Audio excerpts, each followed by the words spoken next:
In the last 24 hours, we've seen President Sarkozy of France, President Obama talking about the populist outrage there is towards the lack of reform we've seen in the financial system. A lot of talk, little action. You've testified in front of Congress saying we need more reform. What do we need?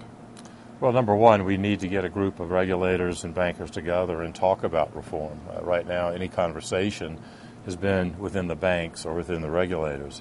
There's been no active conversation where we've come together and talked about what can we do together, what are some of the suggestions. I've made suggestions in the past that there are certain regulatory arms that I think you could put together and build up, let's say the SEC, or give more resources to the Federal Reserve. Do you have faith in those institutions? I do, absolutely. I mean, everyone made some mistakes in here, but I think by and large our regulators did a great job. I think they were handicapped, though, because we don't have a systemic risk manager. It's difficult to communicate around the world with other regulators, which we probably needed to do. And again, I think the markets oftentimes have outpaced, our regulators being able to put staff, qualified people on their teams to look at some of the things we do. So we've made progress, but we've not made progress since the crisis. Yeah, that's amazing to me, the amount that we have heard from the President, from Congress, from lawmakers around the world that we haven't made progress since the crisis. Do you think that's because there may be a lack of understanding between what some lawmakers would like to see and what is actually feasible within the financial system? There seems to be a divide. No, again, I don't think we made progress on the regulatory front, but we've made progress on the system. I mean, the leverage at the banks is down dramatically. We've all raised a lot more equity. We probably have one of the highest Tier 1 ratios in the industry. Balance sheets have been cleaned up. A number of the liquid assets on those balance sheets have been sold. So there's been a lot of progress as far as stability to the system. And, to make changes in the regulatory scheme, you need time to sit and talk about it and do it the right way. And you cannot make those changes without being inclusive, not only with the banks, but with other regulators around the world. Compensation. Sure. I would be remiss not to mention that. It is a key topic here in Davos, certainly on the minds of many, many Americans as they grapple with 10% plus unemployment. Right. The compensation picture, will it change realistically, John?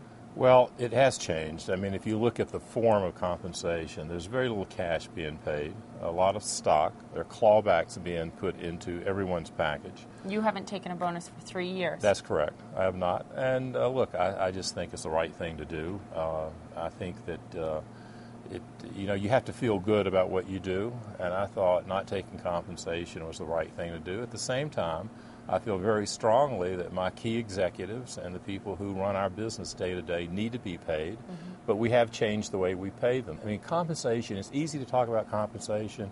It's a great headline. Everyone wants to write and talk about it. But there's a lot more that's going on in the industry and just focusing on compensation. Do you understand, though, John, the outrage?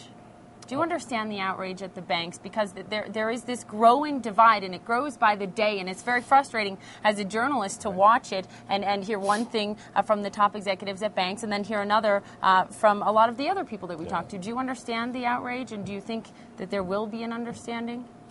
I think anytime people are losing their homes and losing their jobs, if you can't understand that outrage when money is being paid and the amounts that's been paid in the past, there is outrage, and we do understand it, and that's why we're making changes. The question is very simple.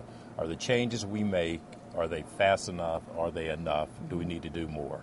And I would like to see a group come together and have that conversation. Instead of pointing fingers, let's sit down and figure out what is the right way to do it. And it's very difficult for any one bank to do that. It needs to be a group of banks doing it together. Is the president pointing too many fingers right now? President Obama, in his State of the Union, said, I hated the bank bailout. He reiterated that. Right. And he's also talked about the bank tax proposal, saying if they have enough to pay these bonuses, they can pay this tax. Is the president pointing too many fingers?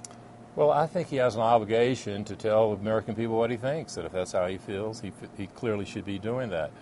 Pointing too many fingers or not, that is not something I get involved with. We're here to make sure we can do the best job to restore confidence in our economy, do the job Morgan Stanley does and other banks should do, and win back the confidence of the politicians and the regulators. And we have a lot of work to do. I mean, we made mistakes. There's no question about that. But we were not the only ones that made mistakes. Again, as I said earlier, the regulators should have had more resources in doing their job. Some of the fund management that took place should have had more scrutiny. So there are a number of areas of the economy that were part of this. I mean, we haven't talked about Freddie Mac and Fannie Mae. They were huge in this. They're not banks. We didn't control those banks. I heard that from Bob Diamond this morning at Barclays. Well, he's exactly right, but you don't hear that dialogue. Listen, we have a responsibility, and we are responsible for some of the problems, and we should be held accountable.